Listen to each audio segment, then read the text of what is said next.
Ali Donnelly of Scrum Queens is with us to talk to us about the situation with regards to Ireland's qualification for the Rugby World Cup, which seems to have been thrown into a little bit of disarray. Ali, good morning to you. How are you?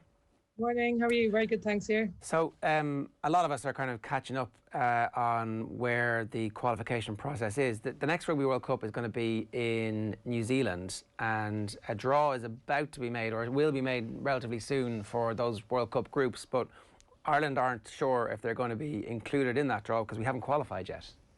Yeah, I think there are going to be a lot of balls with the word TBC on the teams that come out of that draw. So just to recap people's memory, so Ireland have two ways of qualifying for this World Cup and still have a very good chance of doing so. So one of them is through the European qualifiers due to happen in December. So over 3 weekends in December, where Ireland would join Scotland, Italy, and the winners of a small tournament that's now been postponed. So that's the problem here.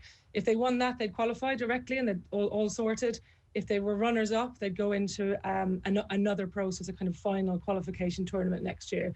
So the problem we have now is that the team to join those teams in the qualifier in December is unknown, because although it feels certain that it will be Spain, they have to play Russia and the Netherlands. And yesterday, Rugby Europe announced that those games due to happen in the next 2 weekends have actually been postponed. So there's a real challenge now for World Rugby to make a decision about what to do about, you know, the fact that one of the teams for the qualifiers in December will be missing. So currently feels quite unlikely that Ireland's game against Spain would happen on the 5th of December as it's due to happen now.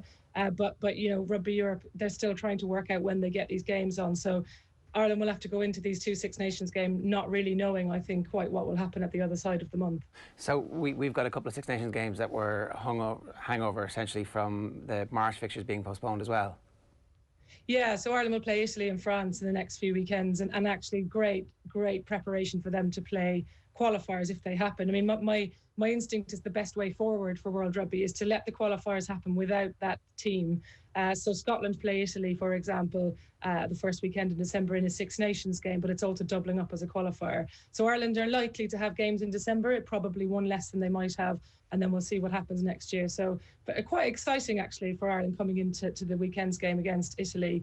They've got a really interesting team, very good mix of exciting young players, some of which you'll know about, Bavin Parsons and so on, and then some real experience. And I'm really excited to see Claire Malloy back in the mix. So she's been out for a year, undoubtedly one of the best back row players in the world, and what a great player and leader for Ireland to bring back in.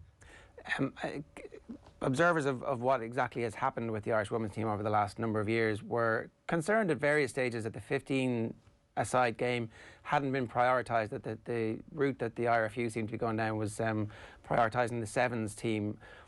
Maybe that was a short-term thing, maybe it was a long-term thing, I don't know. What's your instinct about where the women's team are now versus where they could have been, and was that process the right process that the IRFU took the women's team through? Yeah, I mean, look, that upheaval has happened to other countries too. It isn't just Ireland, and it's difficult because the sevens programme and the Olympic kind of draw that does bring different funding sources into the mix for teams. So a lot of the teams competing in the World Series will be, you know, looking to qualify for the Olympics, will be getting additional funding to fund sevens programs. And there's not a lot of money in women's rugby, right? So, you know, if you can get those extra funding streams, you can understand why Union might say, let's focus on this for a bit. But interestingly, you know, the seven series has stopped completely now. There hasn't been any World Series this year, for obvious reasons. So what that has meant is that the focus on 15s for these autumn and winter games is massive, because all of the players who might have otherwise not been available are available. And if we look in New Zealand, for example, you've got a lot of the world's best sevens players, your Portia Woodmans, for example, playing in the 15s provincial leagues and looking to play in the kind of makeshift test games at the Blackfern. So the sevens argument's almost gone out the window a little bit for the next few weeks. So we can just focus on 15s, and those decisions have to be taken next year. But, you know, it is a World Cup year. And a lot of the players, not all, but a lot of the players will say, actually, while we can still pick and choose, we really want to play in the big tournaments in 15s, even if I am a sevens player out and out. Because of the investment that we've seen the RFU make in rugby in England, Ireland, you know, we were obviously not that close, but we're able to beat them once and win a Grand Slam. It seems like the disparity between the two countries has grown exponentially in the last 5 years. Is that fair? I mean, look, I think England are, in terms of investment and funding and support, have always been ahead of the pack, including New Zealand, who are the reigning world champions. They've always taken a view that, you know, in terms of investing in their women's teams, about the importance of that. But I think what will be interesting in the next few years is all of the unions who are, you know, involved in the women's game, are struggling financially. The RFU are set to make, record losses this year because of the lack of crowds coming into Twickenham.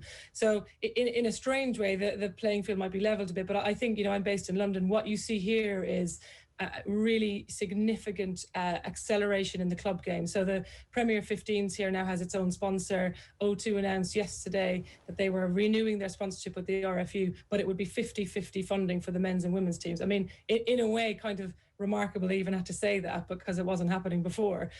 So England have always been further ahead of Ireland in the game of sponsorship, investment in ring fencing funding for their leagues. And I think it's the club game, I suspect, will be the big driver of change. And loads of Irish players, of course, playing in the league over here. Cliona Maloney, Ireland's Player of the Year, is part of a WASP team here who will do very well this year. So I think it's that part of the mix that will make it difficult to catch up. And Ali, are England ahead of the curve there when it comes to that 50-50 split, or is that commonplace with a lot of nations around the world? In terms of 15s and 7s, you mean? The 50-50 split from O2 going to the men's and women's games? Well, it's always incredibly difficult to find that out because, sponsors and, finances behind what goes where in the national teams is always presented as a lump sum. So we've never really known that. So in a way, actually, I think it's a fair play to O2 for being really transparent about it and celebrating it. So, who knows? A lot of unions have joint jersey sponsors, so it will be the same fronted shirt sponsor for the men and the women's team, and you never really know what the split is like. So I welcome that transparency, and that will be a big boost to England, actually, not just the investment, but the profile that O2 will give them. It's a big brand here and around the world, and they've got marketing and communications money that the RFU certainly doesn't have at the moment, but would never really have. So it's the scale of influence that they can bring, I think, is quite important. I always really felt like the biggest advantage that women's sport was going to have over the next couple of years was the fact that terrestrial TV broadcasters had traditionally broadcast matches at certain times, Saturday afternoons, Sunday afternoons, and those games are now being taken off them because satellite TV was coming in, pay-per-view was coming in and stealing those sports. And actually, there's still the architecture and the infrastructure in place for an expectation for a sports audience to sit down and watch. Sports fans will watch anything so long as it's competition. Like, literally, they will watch. I think darts is the proof of that, but not to offend my darts buddies, but they will literally watch anything so long as there's a sense of competition and jeopardy, and they don't know what's going to happen. And women's sport, if it's organised properly and financed properly, is actually right and ready to go to take these time slots. Yeah, well, you're talking to a big darts fan here, so I'm surrounded by them. Well, it's interesting. It's the thing. One of the things I'll miss the most about not being able to get back to Ireland for Christmas, watching the darts with my family. But I think one of the really interesting things happening behind the scenes, and you haven't seen much communication on this yet, but you will, is pre-COVID World Rugby, we're looking at changing the calendar for women's rugby. So this is the process which went awry and didn't work in the men's game. But in the women's game, there are much less barriers in the way to making it happen. So what you may well see is some of the women's Six Nations games or other tournaments shift in the calendar, and that is in part to give them the best chance possible of being broadcast to big audiences. So that the Six Nations now actually presents quite a headache to broadcasters because the games often bump up against the men's games, they bump up against scheduling around the under-20s as well, and it doesn't quite work. So there are a lot of people, and I'm definitely one of them, who think, what is the right thing for women's rugby here?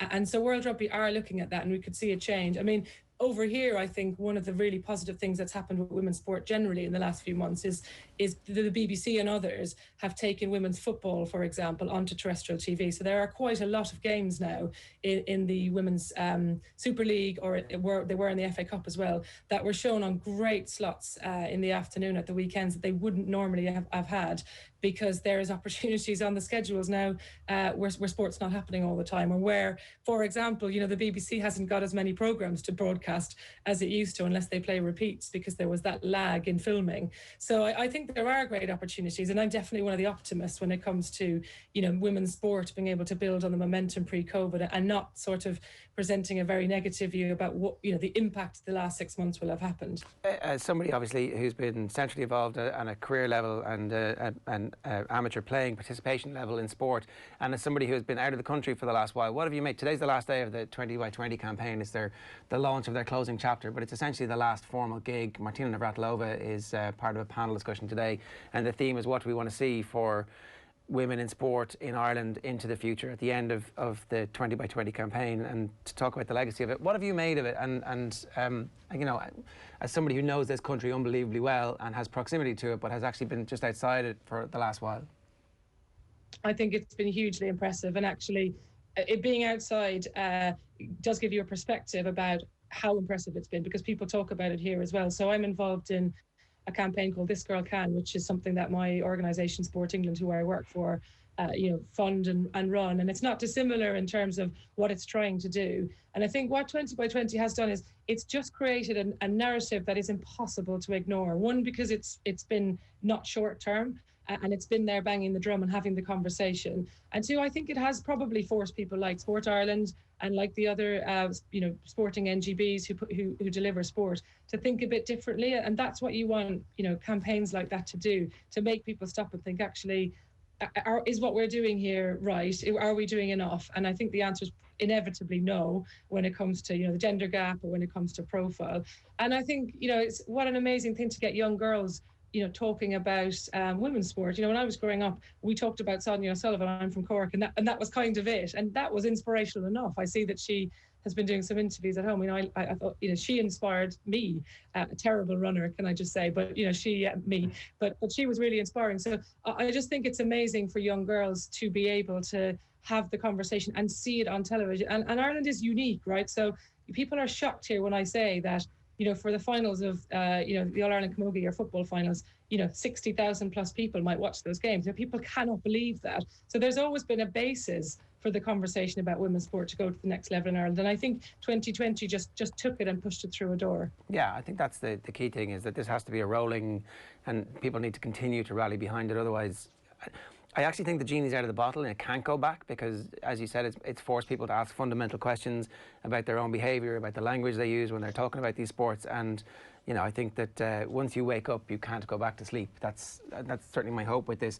Just one last point on the 50 split. I'm mildly obsessed by Title IX and the impact that it had on American sport, and fundamentally believe that no government money should be spent on sport unless it is being equally allocated male and female. It's a really basic fundamental thing. But when you say, you shouldn't really have to say that, it's kind of shocking that we have to say that it's a 50-50 split. It's revolutionary what O2 are doing in some ways, because it's forcing everybody else to go, yeah, we should have a 50-50 split. And it starts to set an expectation of it. And that's also, to the point we just had about 2020, what campaigns like that do, and what decisions like O2's decision do, is it sets expectations, and it makes the ordinary public think it's unacceptable when it doesn't happen. So it is really important. I mean, Title IX, we could have a whole lot. You should have a show that just talks about the impact that has had. And if you look at, over the summer, I was, really a big fan of watching women's football and women's basketball in America. That comes on the back of decades of change there, and the kind of impact that those teams are able to make, not just on television and broadcast schedules, but they also took it to another level in terms of politics and campaigning. So I think O2, they'll put gentle pressure on other sponsors to do the same. And actually, really interestingly, you saw Canterbury this week, running their women's shirt launch in Ireland very differently to how they might have done it a few months back, because there was that backlash initially. So, that's how change happens, right? You keep talking about it, you keep banging the drum, otherwise nothing changes. And maybe O2 has started a precedent here that we can't roll back from. Yeah, no, good stuff. Ali, great to have you on. Thanks a million for joining us this morning. Cheers. Thank you.